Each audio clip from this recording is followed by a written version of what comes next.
Before you flatten that next delivery box and haul it out to the curb, I want you to pause for a moment. Hold it in your hands and feel its weight, its structure. Most people see a simple piece of brown cardboard destined for recycling. But I see something far more valuable. I see the beginning of a rich, dark, and wonderfully crumbly soil. I see the secret to a garden that is not just surviving, but truly thriving with life. This humble, often overlooked material is one of the most powerful tools a gardener can possess for transforming tired, compacted earth into a fertile paradise for your plants. It's a quiet revolution, waiting to happen right in your own back garden. We gardeners are often quite good at making compost, and rightly so.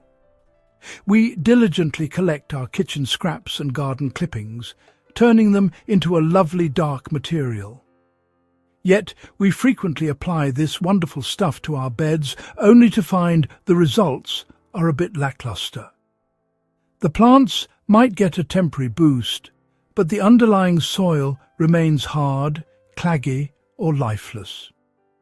It seems that no matter how much of our beautiful homemade compost we pile on top, the fundamental problems of poor drainage or heavy compaction just don't go away. This is because compost on its own often acts more like a top dressing than a true soil transformer. This is where our unassuming cardboard comes into play. Think of it not as waste, but as a stored form of carbon, a feast for the underground world. It is the missing ingredient in the recipe for creating true, long-lasting soil structure. Cardboard provides the brown material that balances the green of our compost, but it does so in a way that chopped-up twigs or leaves simply cannot. Its broad, flat structure creates a unique environment, a sort of temporary ceiling that kick-starts a whole host of beneficial processes just below the surface, fundamentally changing the very architecture of the ground beneath your feet. So let's reconsider that stack of boxes. Instead of seeing it as a chore for recycling day, start to see it as potential. It is the potential for deeper roots, for better water retention, for a bustling community of earthworms and fungi. It is the potential for healthier, more resilient plants that require less watering and fewer interventions from you. This simple, free resource is your ticket to becoming not just a gardener, but a soil builder.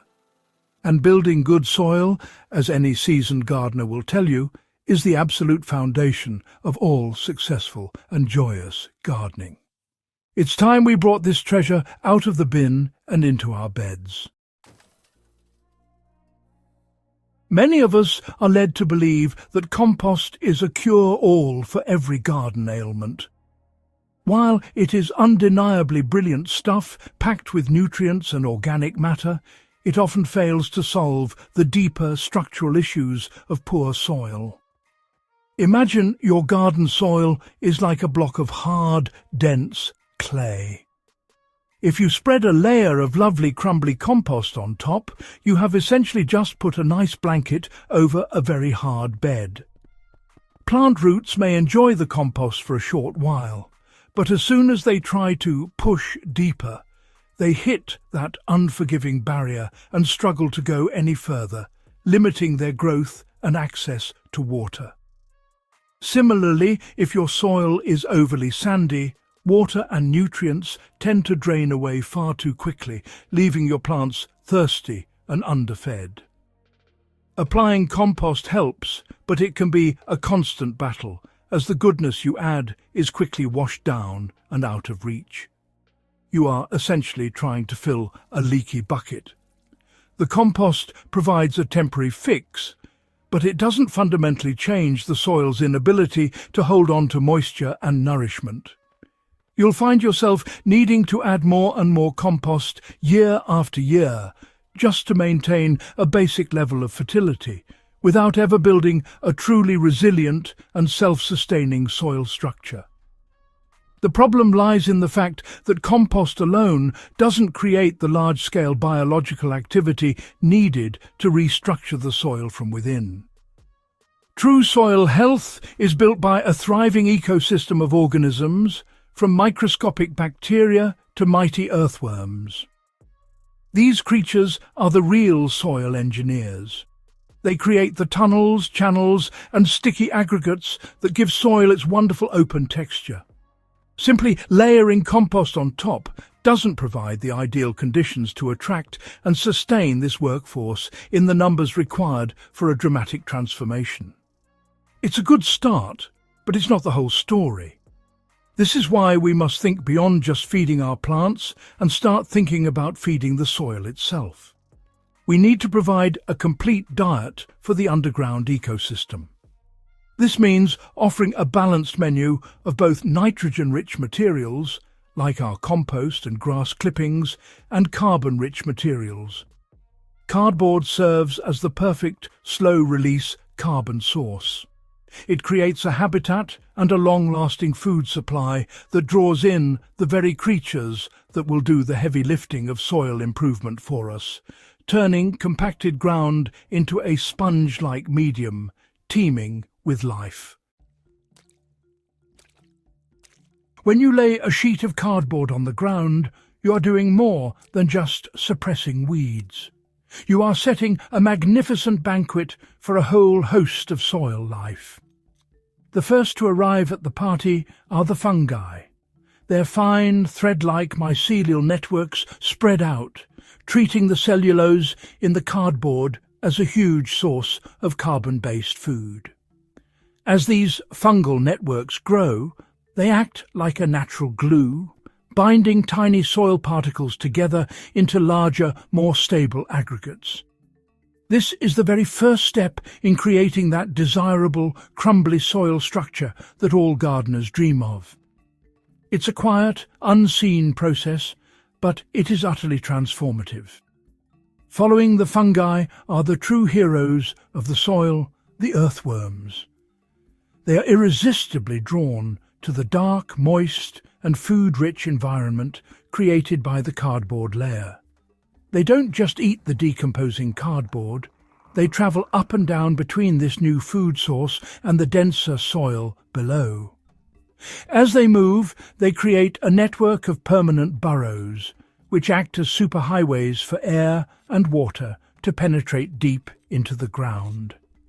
This action alone dramatically improves drainage in heavy clay and increases water retention in sandy soils. The worms are nature's ploughs, aerating and mixing the soil far more gently and effectively than any fork could. The waste products of these worms, known as worm castings, are one of the most valuable soil amendments in existence. They are incredibly rich in readily available plant nutrients and beneficial microbes. As the worms consume the cardboard and the compost you layer on top, they digest it and distribute these nutrient-packed castings throughout the soil profile. They are essentially taking the goodness from your compost pile and delivering it exactly where the plant roots need it most. This process builds a deep, uniform layer of incredibly fertile topsoil, rather than just a shallow layer of enrichment on the surface. This combination of fungal activity and earthworm engineering creates a virtuous cycle. The improved soil structure allows more oxygen to enter, which encourages even more beneficial aerobic microbes to thrive. These microbes, in turn, break down organic matter further, releasing a steady supply of nutrients for your plants. What started as a simple sheet of cardboard becomes the catalyst for a complex and self-sustaining ecosystem. You are not just adding organic matter, you are creating the conditions for the soil to build itself, becoming darker, richer, and more alive with every passing season. Creating this wonderful soil is remarkably straightforward and is best done in the autumn, allowing the soil life a good few months to work their magic before spring planting. First, choose your spot. You don't need to do any digging or heavy tilling, which is a great relief for your back. Simply slash down any existing weeds or grass right to the ground. There's no need to remove them, just leave the cuttings where they fall. This green material will provide an initial nitrogen boost as it begins to break down, giving the soil microbes a quick first meal to get them started on their important work. Next comes the star of the show, the cardboard. Use plain brown cardboard without any glossy printing or plastic tape. Remove all the tape and labels as they won't break down. Lay the cardboard directly on top of the slashed weeds, overlapping the edges by at least 6 inches or so. This overlap is crucial to ensure no persistent weeds find a crack of light to grow through. The goal is to create a solid, light-blocking barrier. If the ground is dry, give the cardboard a good soaking with a hose pipe. This helps it mould to the ground and signals to the earthworms that the feast is ready. Now it's time to add the activator layer. On top of the wet cardboard, spread a generous layer of compost, about 2 to 4 inches deep. This can be your own homemade compost, well-rotted manure, or any good quality bagged compost. This layer provides the nitrogen and the initial infusion of microbial life needed to kickstart the decomposition of the carbon-rich cardboard beneath it. It's the perfect pairing, providing a balanced diet for the soil organisms. Think of it as the cheese on top of the cracker. It makes everything far more appealing for the underground diners you're trying to attract. Finally, to protect your new creation, add a thick top layer of mulch. This can be anything from wood chips or shredded leaves to straw or spoiled hay. This mulch layer serves several purposes. It protects the compost layer from being washed away by rain, it helps to retain moisture, and it further suppresses any ambitious weeds. Over time, this mulch will also break down, adding even more organic matter to the soil. Now, all you have to do is wait.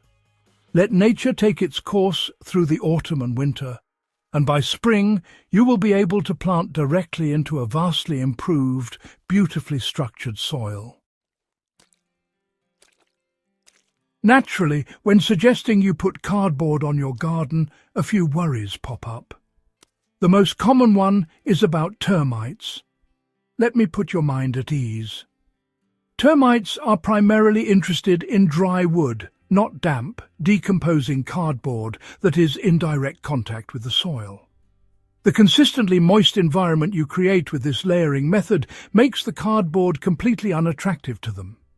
Instead, you are creating a 5-star hotel for beneficial creatures like earthworms and rove beetles, who will outcompete any undesirable pests. In a healthy, balanced garden ecosystem, termites are simply not an issue. Another concern is that the cardboard will rob the soil of nitrogen as it decomposes.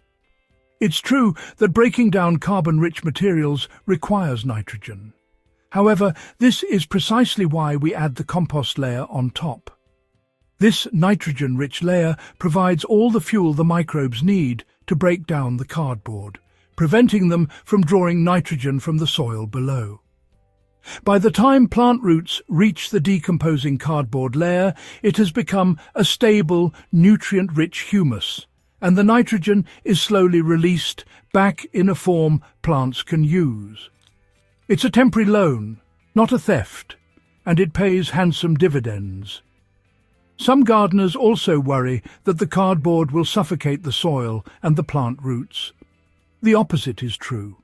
The cardboard quickly softens and becomes permeable to water.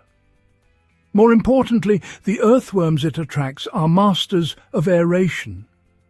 They punch thousands of tiny holes through the cardboard and the soil beneath, creating channels for air and water to move freely. Far from suffocating the soil, this method actively breathes new life into it, solving compaction issues far more effectively than mechanical tilling, which often destroys the delicate soil structure you want to build. The rewards for your efforts are truly wonderful. The first thing you'll notice is the smell of the soil. It will have a rich, sweet, earthy aroma, the sign of a healthy microbial population. It will hold water like a sponge, reducing your need to irrigate. But the greatest reward is in your plants. You will see stronger, more vigorous growth, deeper green leaves, and greater resistance to pests and diseases. You are no longer just a planter of seeds, you are a custodian of the life below ground. By seeing cardboard as a resource, you are feeding the soil, and in return, the soil will feed your garden magnificently.